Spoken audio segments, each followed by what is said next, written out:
Jeffrey's voice didn't just crack across the restaurant, it detonated. "You're dead when we get home." The entire room froze, except for the man at the next table who looked up, eyes cold, calculating a mafia boss who'd just chosen his target. And when he slid into Jeffrey's seat like he owned the moment, Belinda didn't realize she'd just stepped into a war no one walks away from, unscarred, not even Dante Toscano. If you're hooked in and want to enjoy this story, go ahead and subscribe, and drop a comment letting me know where you're watching from. It's always amazing to see where everyone's watching. Plus, tomorrow I've got another incredible story lined up, and you definitely don't want to miss it. Alright, back to the story. "You're dead when we get home." Jeffrey's voice didn't lower, didn't soften. It cracked across the restaurant like a whip across crystal, sharp enough that the couple at the corner table went still, forks suspended over their truffle risotto. Belinda's hand froze, fingers wrapped around her wineglass stem. The burgundy liquid trembled, or maybe that was just her. She'd been reaching for it because her throat had gone dry after he'd leaned in, his cologne suffocating, and hissed that she'd been eye-fucking the sommelier. She hadn't been. She'd glanced up when the man poured their wine. That was all. But Jeffrey didn't deal in facts. He dealt in perceptions, in control, in making sure she understood that every breath she took outside his approval was borrowed time. "I asked you a question." His fingers found her wrist beneath the table. Not the bruising kind of grip, never where it would show, but firm enough that her bones ached. "Were you flirting with him?" "No." Her voice came out smaller than she wanted, barely more than a whisper. "I was just being polite. You don't smile at other men." Each word landed like a gavel. "Do you understand me?" This was how it always went. A nice dinner, his idea. Always his idea would start pleasantly enough. He'd choose her dress, critique her makeup, and then inevitably something would set him off. A glance, a smile, an imagined betrayal, and she'd pay for it later. 2 years of this, and she still hadn't found the door. "I understand," she whispered. "Good." Jeffrey released her wrist and reached for his scotch. "Because when we get home, you and I are going to have a long conversation about respect." The threat hung in the air like smoke. Belinda reached for her fork again, but her hand was shaking. The fettuccine blurred through tears she refused to let fall. Not here, not in public. That would only make it worse. She didn't notice the man at the table behind her. Not at first. He sat alone, unusual for a Friday night at Bellissimo. Dark suit that fit him like armor. Hair swept back with distinguished silver at the temples. Olive skin, sharp jaw, the kind of face that belonged in old Italian films. But it was his eyes that would have stopped her, if she'd been looking. Dark, watchful, predatory, and currently locked on Jeffrey with an expression that wasn't curiosity. It was calculation. Dante Toscano had been enjoying a quiet dinner when the man's voice cut through the ambient music.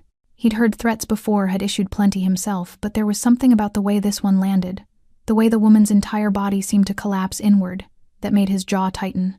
He watched Jeffrey's hand move beneath the table. Watched the woman's face drain of color. Watched her try to make herself smaller, invisible. Dante knew predators. He'd spent his entire life among them, had become something far more dangerous himself. But the predators in his world operated by certain rules. You didn't target innocents. You didn't terrorize women. You certainly didn't do it in public, arrogant enough to think no one would intervene. Jeffrey stood abruptly, tossing his napkin onto the table. "I need to use the restroom." "Don't. Move." The moment he disappeared down the hallway, Dante made his decision. He rose from his table with fluid grace, buttoning his suit jacket with one hand.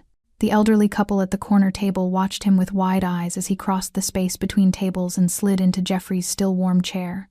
Belinda's head snapped up, confusion flooding her tear-stained face. "You're not safe with him," Dante said quietly. His voice was low, controlled, but there was steel beneath the silk. "And he won't lay another finger on you tonight." "I what?" Belinda's hand flew to her chest. "Who are you?" "Someone who doesn't tolerate men like him." Dante leaned back slightly, giving her space but maintaining unwavering eye contact. "How long?" I don't understand." "How long has he been hurting you?" The question landed like a physical blow. Belinda's mouth opened, closed. Tears spilled over despite her best efforts. 2 years, she whispered. "But he doesn't. He's never actually. He gripped your wrist hard enough that you'll have marks tomorrow. He threatened your life loud enough for half this restaurant to hear. That's not, never actually." Dante's expression didn't change, but something flickered in his dark eyes. "What happens when you get home?" Belinda couldn't speak. The truth was too large, too shameful, too consuming. I thought so. Dante pulled out his phone, tapped something quickly. What's your name? Belinda. Belinda, my name is Dante Toscano. In approximately 30 seconds, your boyfriend is going to return and find me sitting here. He's going to be angry. Let him. Dante's voice remained calm, almost gentle.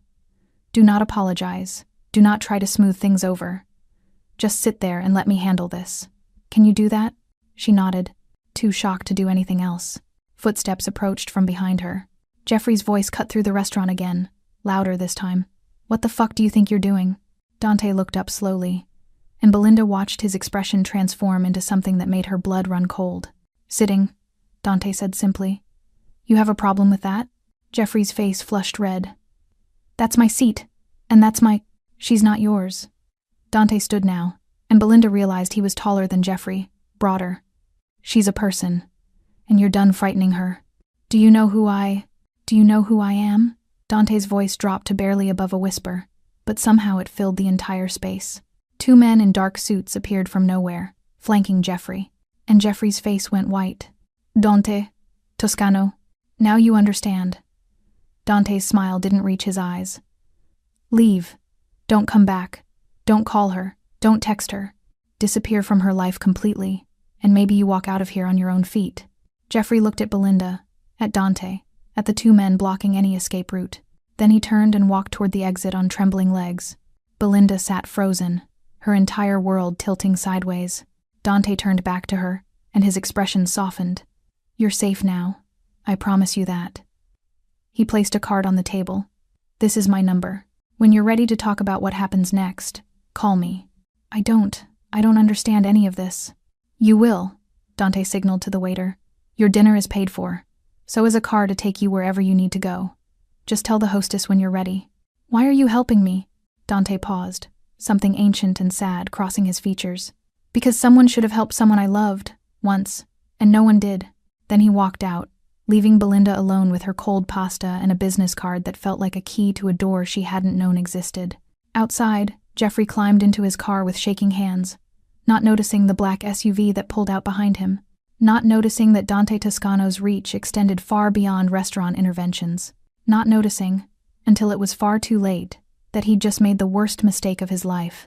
Belinda sat alone at the table for 17 minutes before she could move.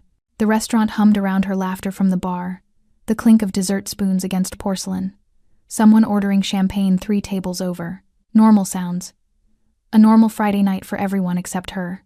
Her phone vibrated. Once, twice, 17 times in those 17 minutes. She didn't need to look to know it was Jeffrey. The waiter approached cautiously, as if she might shatter. Miss, your car is waiting whenever you're ready. No rush. Your car. As if she were someone important, someone worth protecting. She looked down at the business card still sitting on the white tablecloth. Heavy stock, embossed lettering. Just a name and a number. Dante Toscano. Who was he? And why had Jeffrey looked like he'd seen a ghost when he heard that name? Her phone buzzed again. This time she looked. Jeffrey. Where the fuck did you go? Jeffrey. Answer me right now. Jeffrey. You're making this so much worse for yourself. Jeffrey. I swear to God, Belinda, if you don't answer. Her hands shook as she silenced it. The waiter was still waiting, patient and kind. I'm ready, she whispered. The car was a black Mercedes with leather seats that smelled like expensive cologne. The driver didn't ask questions, just confirmed her friend Casey's address and pulled smoothly into traffic. Belinda watched the city lights blur past, her mind replaying everything. Jeffrey's grip on her wrist, the stranger's dark eyes. You're not safe with him. The way those two men had appeared like shadows, the way Jeffrey had gone pale, the way he'd left something Jeffrey never did. He never backed down, never surrendered control, unless he was truly afraid. Her phone erupted again. She powered it off completely and felt something loosen in her chest. When was the last time she'd turned off her phone without Jeffrey's permission? When was the last time she'd gone anywhere without texting him her location, her ETA, who she was with? 2 years. 2 years since she'd belonged to herself. Casey opened her apartment door before Belinda could knock, pulling her into a hug so tight it hurt. Oh my God, I got your text. What happened? Are you okay? Did he... I don't know what happened, Belinda said. And then she was crying, really crying, the kind of crying she'd been holding back for months. "Casey, I don't know what just happened." She told Casey everything over chamomile tea neither of them drank, the restaurant, Jeffrey's threat, the stranger who'd sat in Jeffrey's seat like he owned the world, the name that had turned Jeffrey into someone she'd never seen before, someone scared. "Dante Toscano," Casey repeated slowly, already typing into her phone. Her eyes widened. Oh, what?" Casey turned her phone around. The photo showed the same man from the restaurant, but in a different context. He stood outside a courthouse, surrounded by men in suits, his expression carved from granite. The headline read, "Alleged crime family head Dante Toscano walks free after charges dismissed." Belinda's teacup clattered against the saucer. He's mafia? Not just mafia. Like, the mafia in this city. Casey scrolled through more articles. "His family's been here for generations. There are rumors, God, Belinda, there are so many rumors. That he runs everything from the docks to half the restaurants downtown. That he's ruthless with anyone who crosses him. But also," she paused, "also that he has this weird code, that he protects people, women especially. There are stories about abusive husbands who just disappeared after their wives got too many bruises." Belinda felt cold. "Disappeared? I'm just telling you what I read." Casey grabbed her hand. "But Belinda, if Jeffrey knows who he is, if Toscano actually threatened him, maybe that's good? Maybe Jeffrey will finally leave you alone?" Belinda's phone, still powered off on the coffee table, suddenly felt like a live grenade. "What if he doesn't?" she whispered. "What if this makes him angrier? What if he comes here? He doesn't know you're here. He knows you're my best friend. It's the first place he'll look." As if summoned by her words, someone pounded on the apartment door. Both women froze. "Belinda!" Jeffrey's voice, muffled but unmistakable. "I know you're in there. Open this fucking door." Casey grabbed her phone. "I'm calling the police." "No." Belinda caught her wrist. "That'll make it worse. He'll talk his way out of it. He always does. He's so charming to them. And then later he'll—" "Belinda!" Another pound. "You can't hide from me. You think some gangster is going to protect you? You think he gives a shit about you? He'll use you up and throw you away. And then where will you be? You'll come crawling back, and I won't be there." Belinda pressed her hands over her ears, but his voice cut through. "You're nothing without me. Do you hear me? Nothing." Casey was already dialing when her apartment buzzer rang, not the knock, but the building entrance intercom. She pressed the button. "Hello? This is building security." A deep, unfamiliar voice. "Ma'am, we're escorting an individual out of your building. He won't be back tonight. We'll have someone posted at the entrance until morning." Casey blinked. "I didn't call security." "Nevertheless, you and your guest should rest comfortably." The line went dead. In the hallway, Jeffrey's shouting grew distant, then disappeared entirely. Belinda looked at the business card she'd clutched in her palm the entire drive over, the embossed letters slightly dented from her grip. Dante Toscano. He was already protecting her, and she didn't know if that terrified her or gave her the first real breath she'd taken in 2 years. Probably both. "I need to call him," she said quietly. Casey stared at her. "The Mafia Boss? The man who made Jeffrey leave." Belinda's voice was steadier now. "I need to know why. I need to know what happens next." She powered on her phone 43 missed messages from Jeffrey, each one more unhinged than the last, and dialed the number on the card. He answered on the first ring. "Belinda." Not a question. He'd been waiting. "The security at my friend's building is mine. Jeffrey's gone. He won't touch that door again tonight." "How did you know where I was?" The driver. A pause. "I told you. You're safe now. I meant it." Belinda closed her eyes. "What do you want from me?" "Nothing." His voice was quiet, certain. "I want nothing from you except for you to sleep tonight without fear. Can you do that?"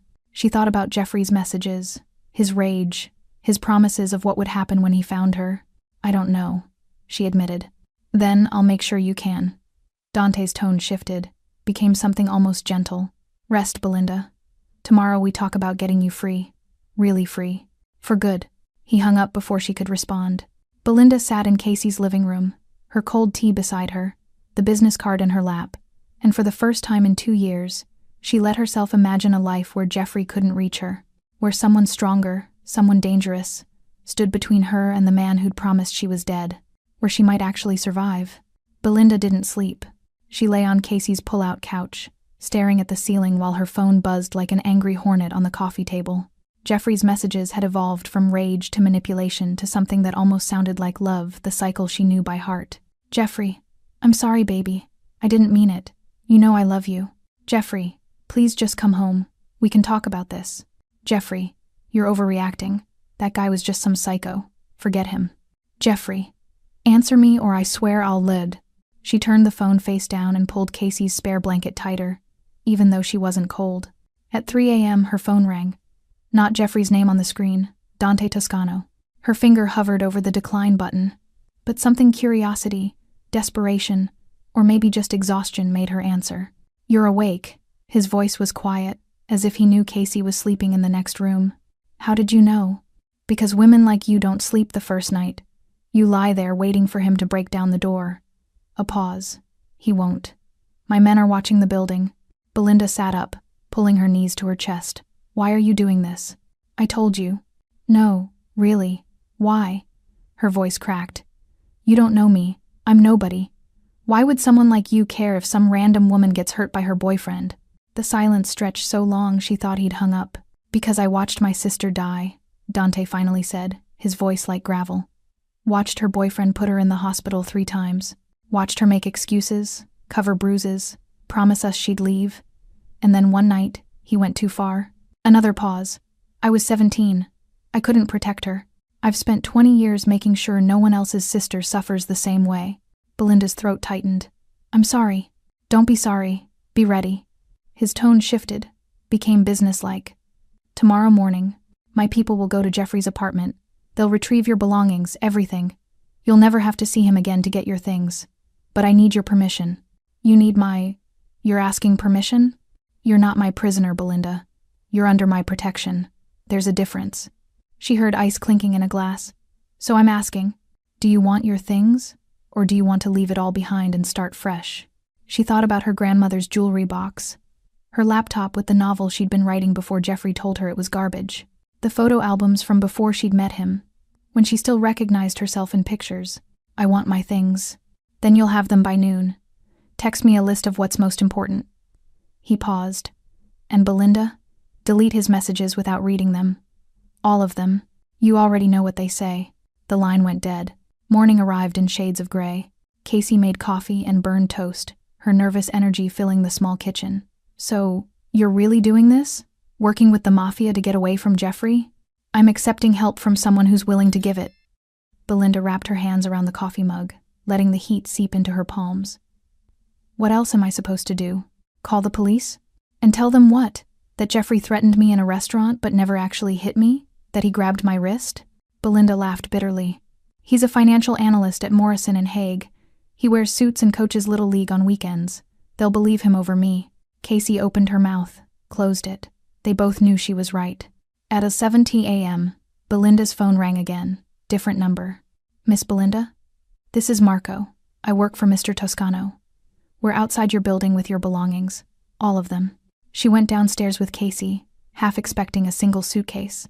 Instead, 2 black SUVs sat at the curb, and 4 men in dark suits were unloading boxes, suitcases, even her potted plants. How did you get all this? Belinda stared at her entire life stacked on the sidewalk. Marco, a man built like a refrigerator with kind eyes, smiled slightly. Mr. Toscano was very thorough with his instructions. We took everything that was yours, left everything that was his. He handed her a manila envelope. These are copies of your apartment lease, your car title, and your bank statements. We thought you might need them. We? Her hands shook as she took the envelope. Mr. Toscano also wanted me to give you this. Marco held out a new phone, still in its box. Your old number will forward to this one, but Jeffrey won't have the new number. Only people you give it to. Belinda looked at the phone, the boxes, the men waiting patiently. This is insane. This is safe, Marco corrected gently. Mr. Toscano will call you this evening. He wants to discuss next steps. He nodded to Casey. Ladies, we'll help you carry everything up. By evening, Casey's apartment looked like a storage unit. Belinda sat on the floor, surrounded by boxes she hadn't opened, holding the new phone. It rang at exactly 6 p.m. You got everything? Dante's voice. Yes, I don't. I don't know how to thank you. You don't have to. But we need to talk about Jeffrey. He went to the police this afternoon and filed a harassment complaint. Against me. Belinda's stomach dropped. What? Don't worry. It won't stick. But it means he's desperate and stupid, a dangerous combination. Dante's voice was calm, controlled. He's going to escalate. The question is how far you want me to go to stop him. What do you mean? I mean, I can make him leave you alone permanently. Legally. Mostly. But it requires you to trust me. Really trust me. Ice clinked. I need you to come to my office tomorrow. See what I actually do. Who I actually am. Then decide if you want my help, or if you want to handle this another way. Belinda looked around at her life in boxes. Thought about Jeffrey's 43 messages. Remembered the feeling of his fingers digging into her wrist. Where's your office? I'll send a car at 10. And Belinda? His voice softened. You're braver than you think. Most women don't make it this far. I haven't made it anywhere yet. You left. That's everything. After he hung up, Belinda finally opened Jeffrey's messages. Dante had been right, she already knew what they said. But the last one, sent an hour ago, made her blood run cold. Jeffrey, you think he'll protect you forever? Everyone has a weakness. I'll find his, and then I'll find you. She forwarded it to Dante without comment. His response came immediately. He won't get the chance. Belinda turned off her old phone, activated the new one, and for the first time in 2 years, went to sleep without Jeffrey's voice in her head. Tomorrow, she'd walk into the world of a man dangerous enough to make Jeffrey afraid. And maybe, just maybe, she'd find the strength to become someone Jeffrey should fear too. The car that arrived at 9:55 a.m. wasn't the Mercedes from before. This one was armored. Belinda could tell by the way it sat heavy on its wheels, by the thickness of the windows that didn't quite reflect light the same way. Casey watched from the window, arms crossed. You sure about this? No. Belinda grabbed her new phone. But I'm doing it anyway. The driver was a woman this time, which somehow made everything feel less intimidating. She had sharp eyes and a professional smile. Miss Belinda, I'm Sophia. Mr. Toscano is expecting you. They drove through the city's financial district, past gleaming skyscrapers, then into an older neighborhood where the buildings had character brick and iron, the kind of architecture that had survived a century.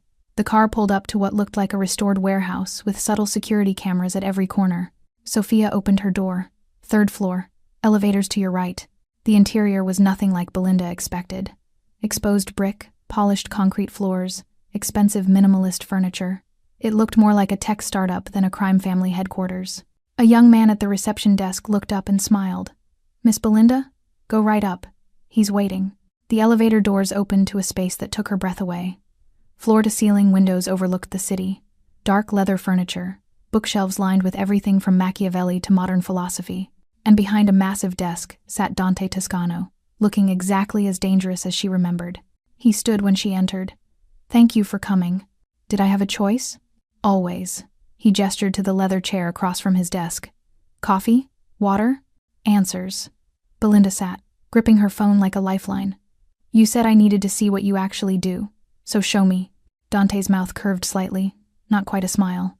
Direct. I appreciate that. He opened his laptop, turned it toward her. This is Jeffrey's credit report. As of this morning, his score dropped 60 points. His credit card applications? All denied. Belinda stared at the screen. How did you... His employer received an anonymous tip about expense report irregularities. Nothing concrete, but enough to trigger an internal audit. Dante scrolled to another document. His gym membership was canceled due to multiple complaints about aggressive behavior. His therapist, yes. He sees one suddenly had a scheduling conflict and referred him elsewhere. You're destroying his life. I'm applying pressure. Dante closed the laptop. Men like Jeffrey thrive on control and stability. Take those away, and they spiral. But here's what I need you to understand, this is just the beginning. I can make him disappear from your life completely. New job in another state. Financial incentives to relocate. A reputation that follows him, so no one will rent to him here. That's... Belinda couldn't finish the sentence. Illegal? Sometimes. Ethical? That's for you to decide. Dante leaned back. But it works. I've done this 17 times in the past 5 years. 17 women who sleep without fear now because men like Jeffrey learned there are consequences. Belinda's hands shook. What if he fights back? He already is. Dante pulled out his phone, showed her a screenshot. It was Jeffrey's social media, a long post about being targeted by organized crime, for standing up to thugs who harassed his girlfriend. Oh my God, Belinda felt sick. He's making himself the victim and getting no traction. Look at the comments. She scrolled. Most were supportive at first, but then, bro, multiple people saw you threaten her at that restaurant. My sister works at Bellissimo. She said you were screaming at your girlfriend. This is such obvious manipulation. Get help. How? I didn't post those. Real people did. Dante took his phone back. Because real people were there. They saw what he did. Social consequences are just as powerful as legal ones. Belinda stood, walked to the windows. The city sprawled below, indifferent and enormous. My therapist says I need to process this myself. That having someone else fix my problems isn't healing. Your therapist is partially right. Dante joined her at the window, maintaining respectful distance. You do need to heal. But healing doesn't mean facing your abuser alone. It doesn't mean being noble or strong enough to handle everything yourself.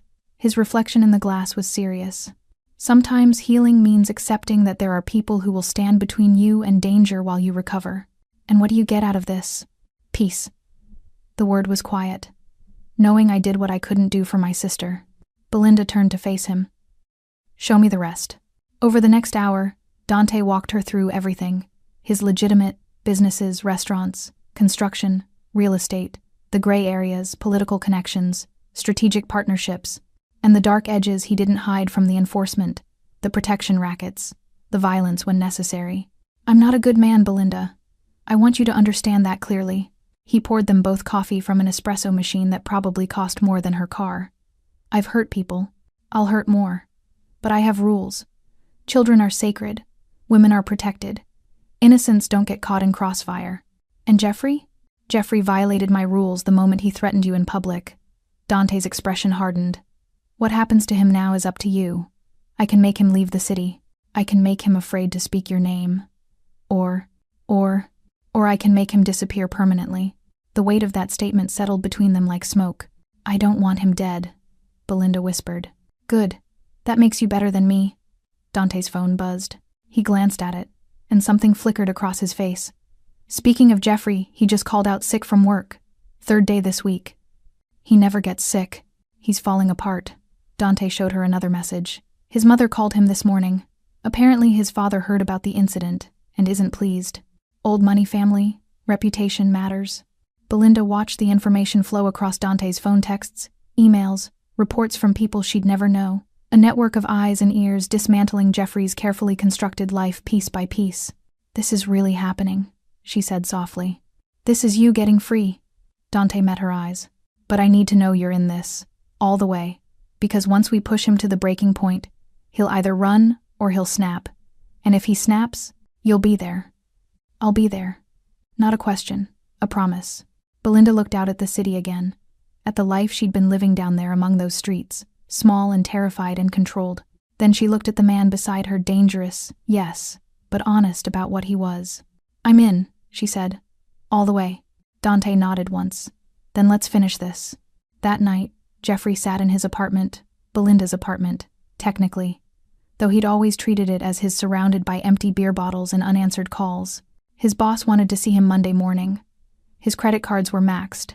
His friends had stopped returning texts.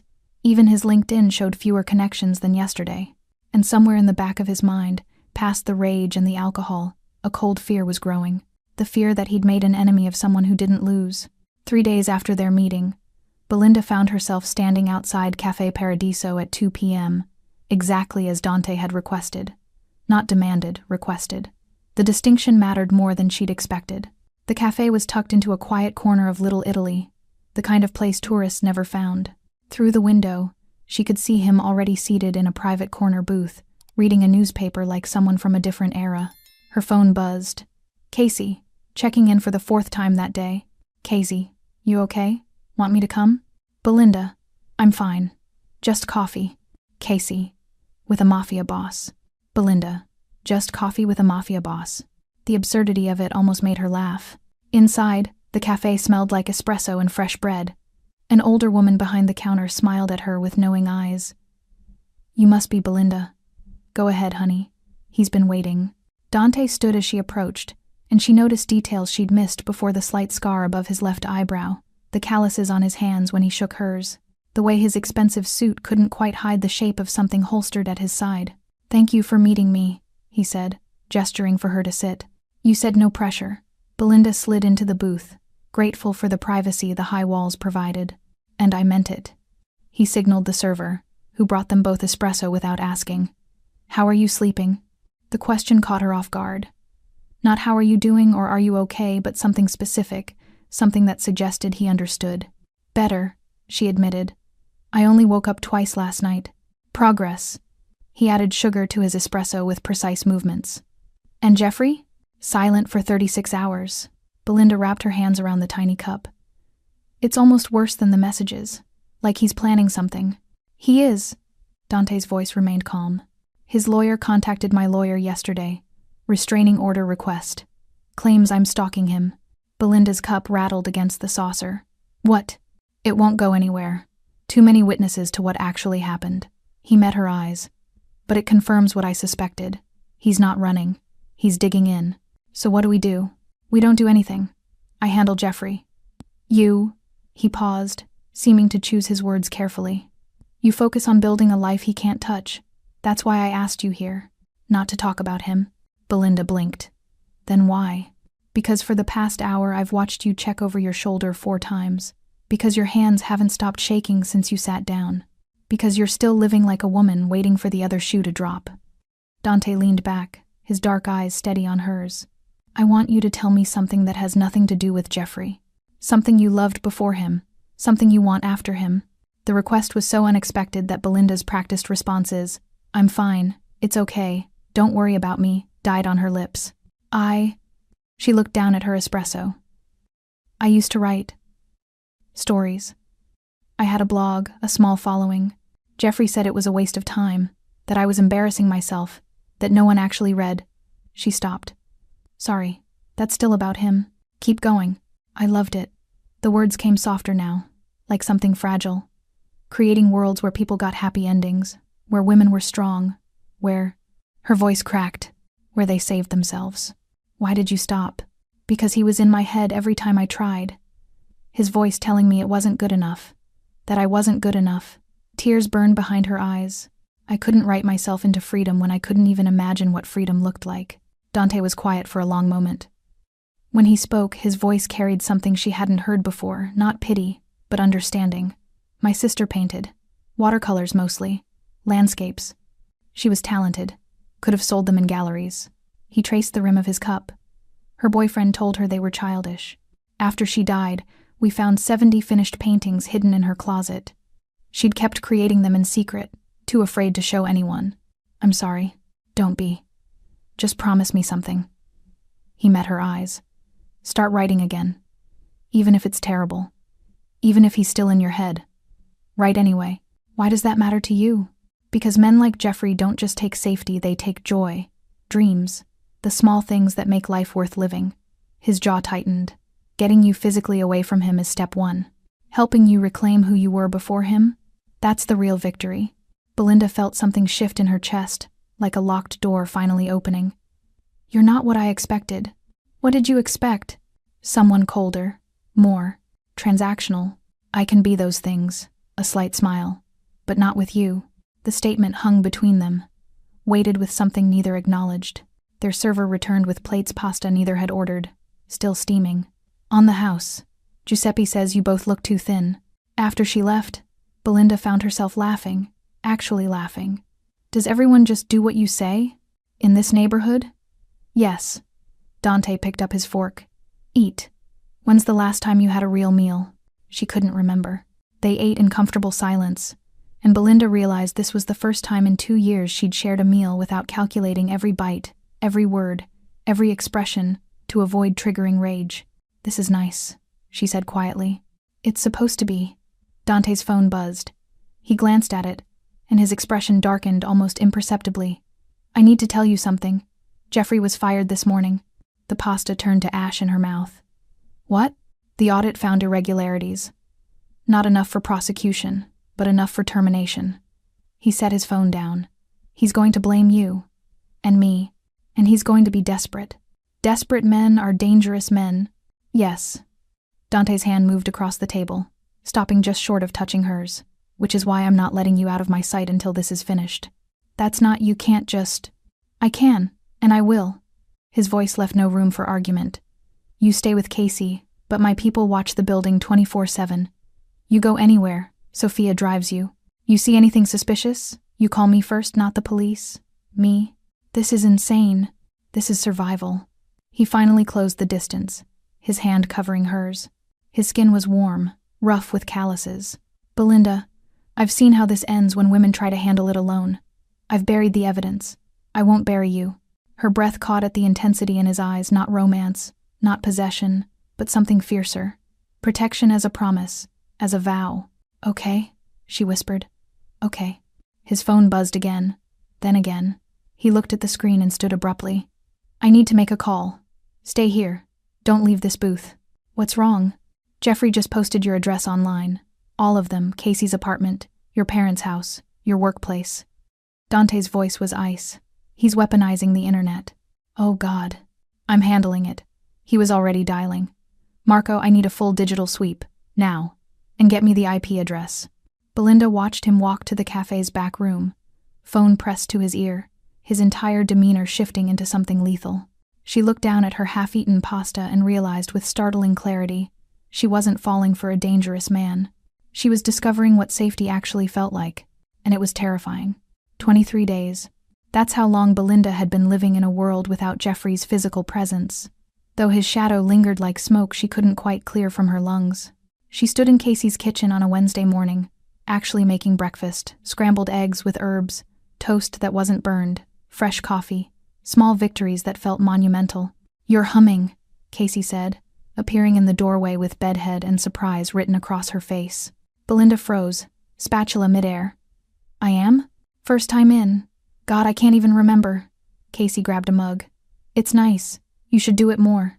After Casey left for work, Belinda opened her laptop, the one Dante's people had retrieved from Jeffrey's apartment, and stared at the blank document.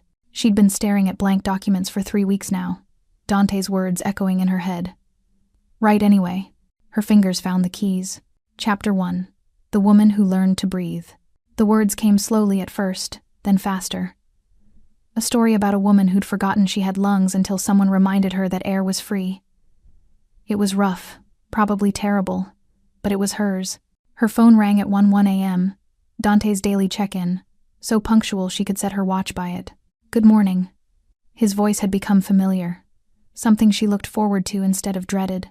I wrote something today. The words tumbled out before she could stop them.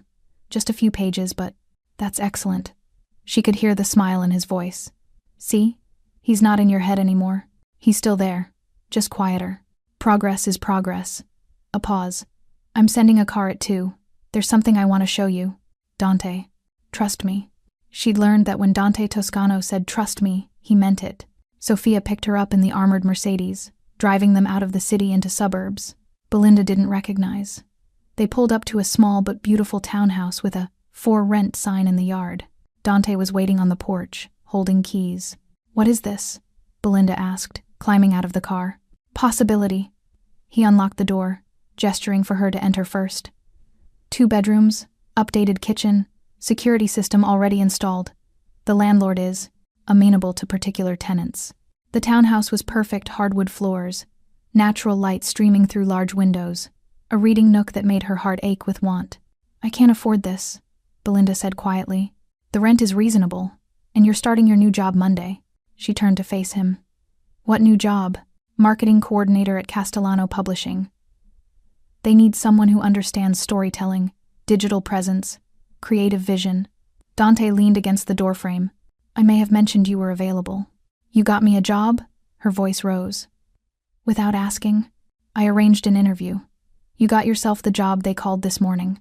Said your portfolio was exactly what they needed. His expression remained neutral.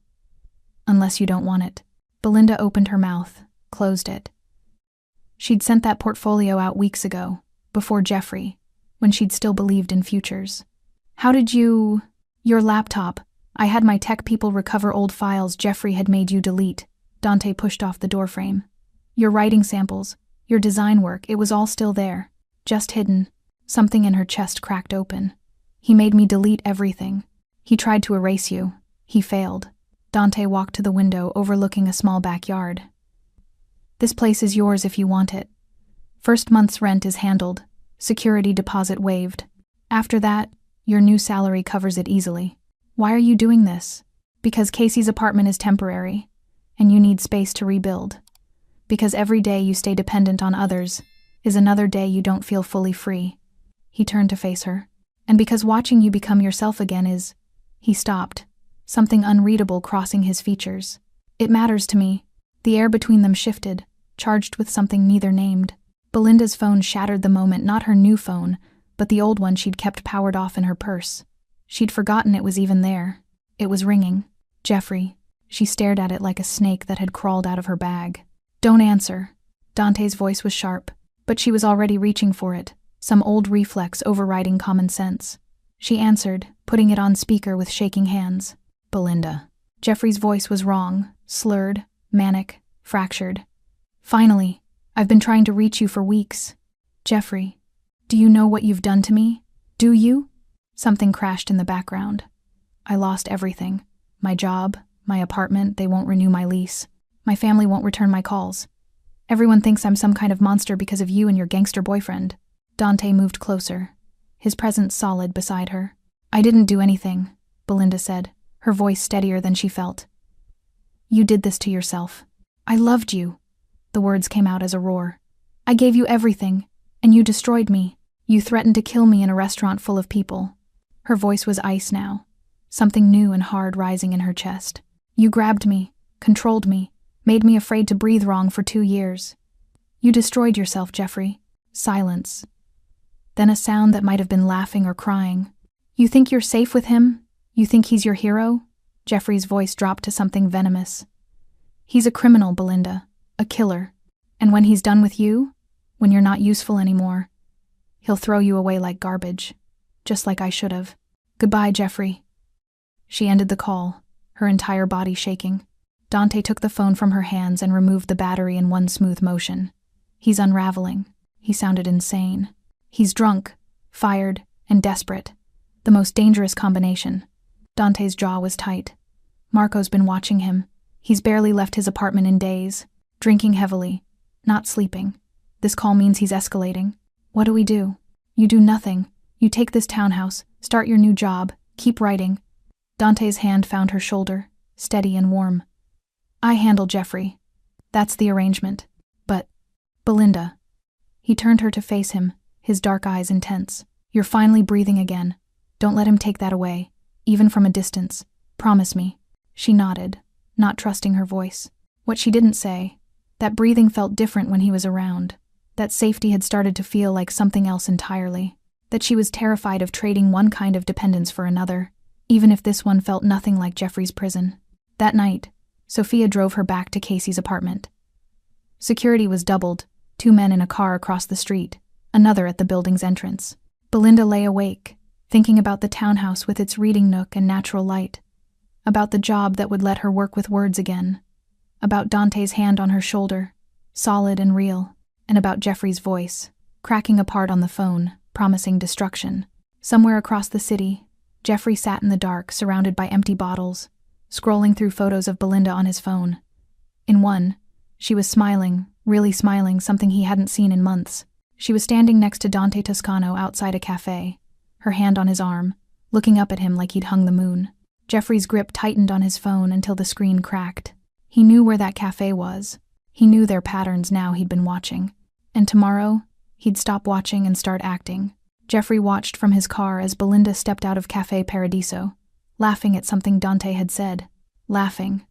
When was the last time she'd laughed with him like that? 3 weeks of surveillance had taught him their patterns. Dante picked her up every Thursday at 2. They'd have coffee, talk for hours, and she'd emerge looking lighter, freer. It made him sick. His hands gripped the steering wheel, knuckles white.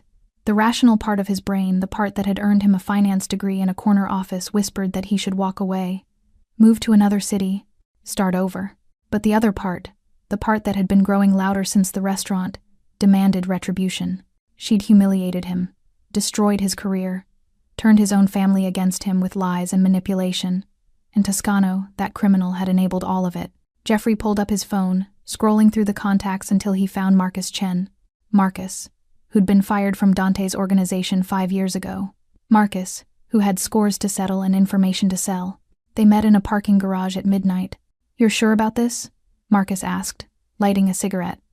"Toscano doesn't forget, doesn't forgive." "I'm sure." Jeffrey handed him an envelope of cash, his last savings. "I just need to know where he lives, where he takes her." Marcus counted the bills, then scribbled an address. His estate, 30 acres outside the city, gated, security everywhere. He looked up. "But Thursday nights, he sends most of his guards home. Some tradition about not mixing family time with business. You'd have maybe a 2-hour window. That's all I need." "You're not going to—" "I'm going to talk to her." Jeffrey's voice was measured, controlled.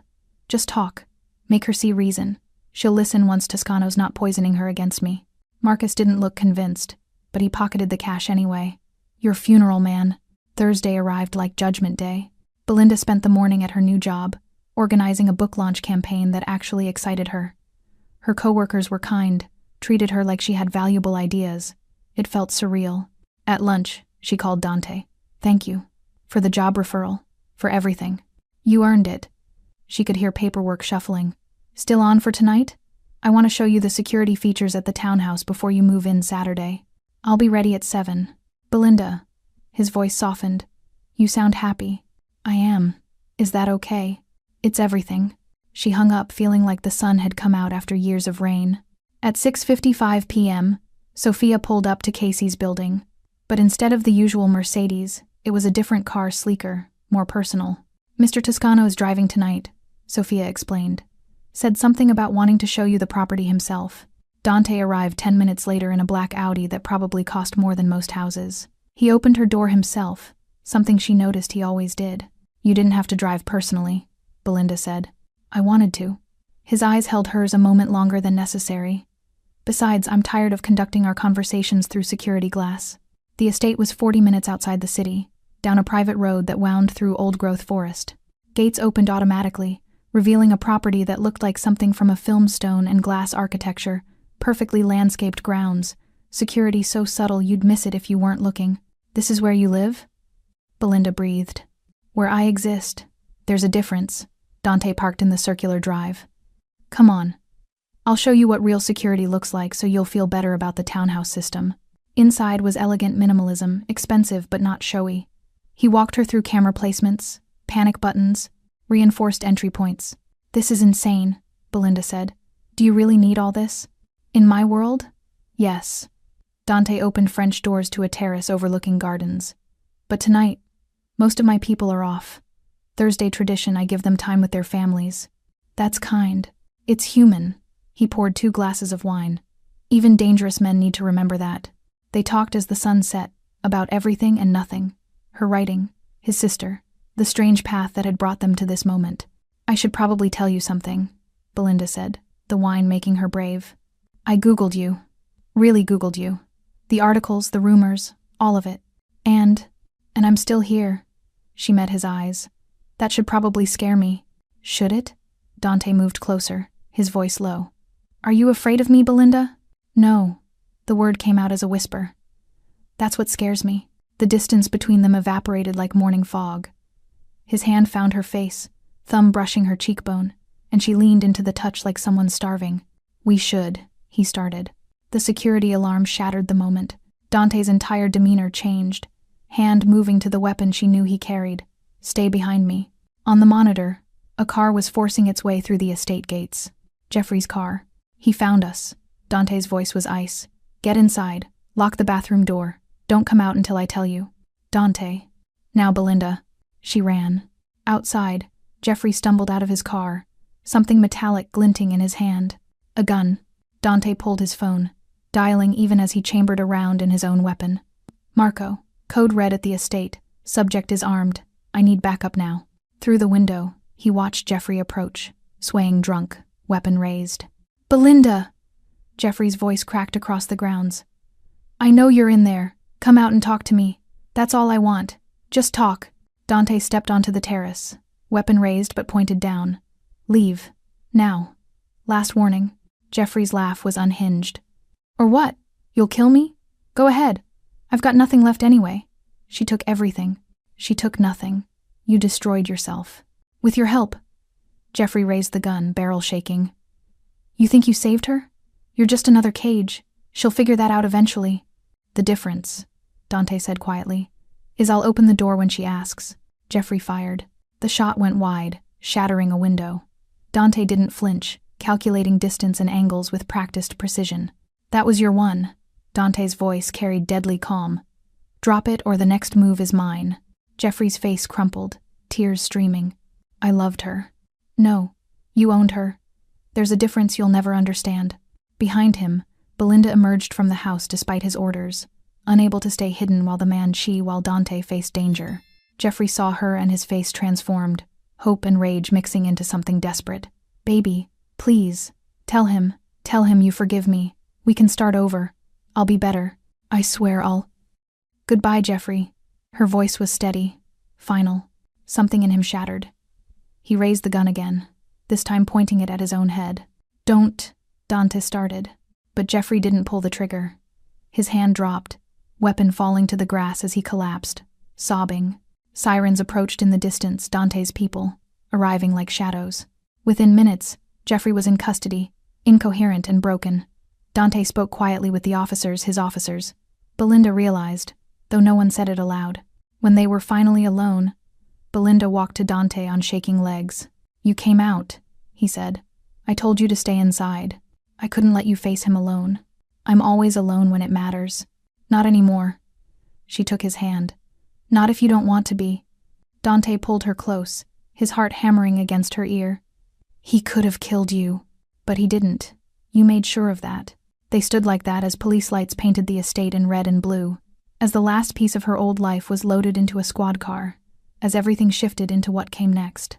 The morning after the estate, Belinda woke in a bedroom that wasn't hers. Sunlight filtered through heavy linen curtains, falling across crisp white sheets, and the faint scent of Dante's cologne on the pillow beside her. She'd cried herself to sleep in his arms on the couch downstairs. Sometime before dawn, he'd carried her up here and stayed, until her breathing evened out. The other side of the bed was cold now. He was already gone. She found him on the terrace where it had all happened less than 12 hours ago. Broken glass had been swept away, the bullet hole in the stone planter already patched. Dante stood at the railing in a black sweater, sleeves pushed up, coffee in one hand and phone in the other. His knuckles were bruised. He turned when he heard her bare feet on the tile. The hardness in his face softened the instant he saw her. You should still be sleeping, he said quietly. I woke up and you weren't there. Her voice cracked on the last word. She hated how small it sounded. Dante set the coffee down and crossed to her in 3 strides. He didn't ask permission. He simply pulled her into him, arms locking around her like he could still shield her from the night before. She buried her face in his chest and felt the tremor that ran through him when she started shaking again. He almost killed you, she whispered against his sweater. He didn't. Dante's hand slid into her hair. He never even got close. Down on the lawn, 2 of his men were loading the last of Jeffrey's abandoned car onto a flatbed. It would disappear by noon. Everything would disappear. Belinda pulled back just enough to look up at him. What happens to him now? He's in a facility I own. No bars on the windows, but he's not leaving until he's sober, medicated, and no longer a threat. Dante's jaw flexed. Doctors, therapists, whatever it takes. If he ever wants to see daylight again, he'll sign whatever papers keep him 1,000 miles away from you. Permanently. That's not the legal system. No, Dante said, meeting her eyes without flinching. It's mine, and it works. She should have argued, should have insisted on police reports and court dates and justice served in daylight, but all she felt was relief so sharp it hurt. I keep replaying it, she said.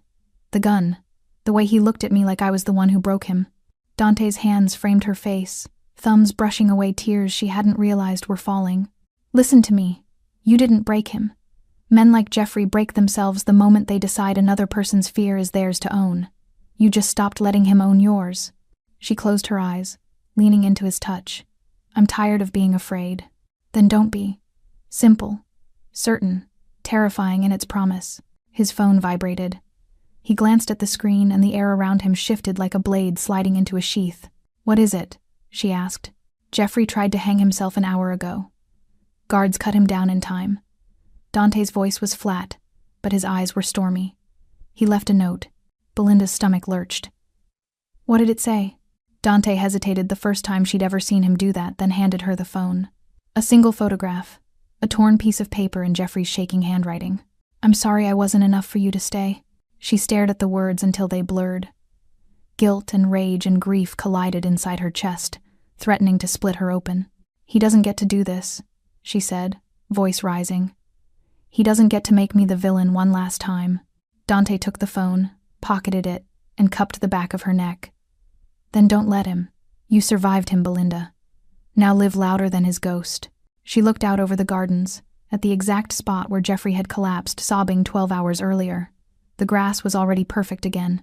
Evidence erased, life continuing. Something inside her hardened, then cracked open into fierce, bright resolve. I want to see him, she said. Dante studied her face for a long moment. You don't have to. I know, but I need to look him in the eye and tell him goodbye myself. One last time. Then I never speak his name again. Dante's answer was immediate. I'll take you this afternoon. He started to step away. She caught his hand. Dante. Her voice was steady now. Thank you for standing between me and the bullet last night. His eyes darkened. Always.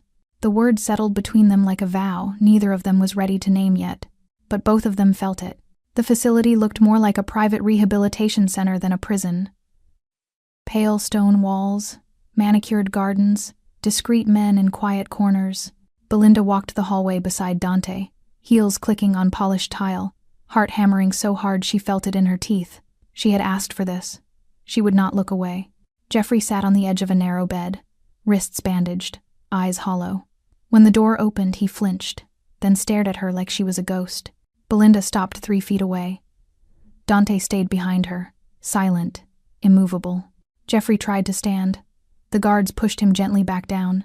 Belinda, his voice cracked. I'm sorry. I'm so sorry. She waited until the apology hung empty in the air. I didn't come for sorry, she said. I came to tell you goodbye. His mouth trembled. I know I hurt you. You don't get to list my scars so you can feel forgiven. Her voice was calm steel. You threatened to kill me. You put a gun in your hand and drove to the home of the man protecting me. You tried to kill yourself to punish me one last time. That's not love, Jeffrey. That's ownership, and I'm taking myself back. Tears rolled down his cheeks. I don't know who I am without you. That's the first honest thing you've ever said. She stepped closer. Get better. Or don't. Stay here, or disappear. But never ever come near me again. I'm not your redemption story. She turned to leave. Belinda. Goodbye. The door closed behind her with a soft click that sounded like freedom. Outside in the corridor, she kept walking until her legs gave out. Dante caught her before she hit the floor, pulling her against him as the sobs finally tore loose. He held her through every shake, every broken sound, until there was nothing left but exhausted quiet. In the car on the way home, she stared out the window and realized she wasn't crying for Jeffrey anymore.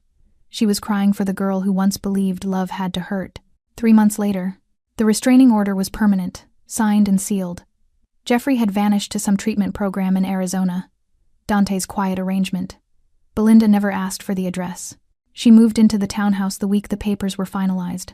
Dante carried the last box himself, set it down in the empty living room, and looked at her like he was waiting for permission to leave. Instead, she kissed him. Not soft, not tentative. A kiss that said, thank you, and I see you, and I'm still here. He answered like a man who'd been holding his breath for months, hands careful even as they pulled her closer. When they broke apart, foreheads touching, he whispered her name like a prayer. That night they made love in the new bed with the windows open and the city lights spilling across the sheets. No shadows. No fear. Just the two of them learning what gentle felt like when it wasn't a trick. Afterward, he traced lazy circles on her back and asked, what do you want your life to look like now? She thought of the manuscript on her desk, half-finished, fierce, honest. She thought of the women who still texted her in the middle of the night because her blog post, How I Left, had gone viral. She thought of the spare bedroom she'd already started turning into a safe space. I want to keep writing, she said, and I want to help the ones who are still too scared to leave. Dante pressed a kiss to her shoulder. Then we'll make sure they have somewhere to go. She fell asleep to the steady beat of his heart and woke up the next morning without dread sitting on her chest for the first time in years. The storm was over. She was the calm that came after and the lightning still crackling inside it. 6 months later, the woman on Belinda's doorstep was 26, shaking so hard her teeth chattered in the October chill. A split lip, fresh fingerprints blooming purple on her throat, eyes that had forgotten how to trust. "I read your post," she whispered. You said if I ever needed somewhere safe." Belinda stepped aside without hesitation. "Come in, Lily. You're home now." Behind her, the townhouse smelled of coffee and cinnamon rolls, ordinary things that felt like miracles to someone who'd spent the night hiding in a parking garage. Dante was already in the kitchen, sleeves rolled up, quietly sliding a second mug across the counter, the way he'd done for 3 women before Lily. He didn't speak. He simply nodded once, the silent promise that no one would get through that door unless Belinda allowed it. Lily flinched when Dante moved. Belinda caught her hand. "He's with us," she said softly. "He's the reason the locks are steel and the cameras see everything. You're safe." By midnight, Lily was asleep in the spare room that now had a real bed, soft blankets, and a handwritten note on the pillow. "You made it out. That's the hardest part." Belinda closed the door and found Dante in the hallway, watching her with something that looked a lot like awe.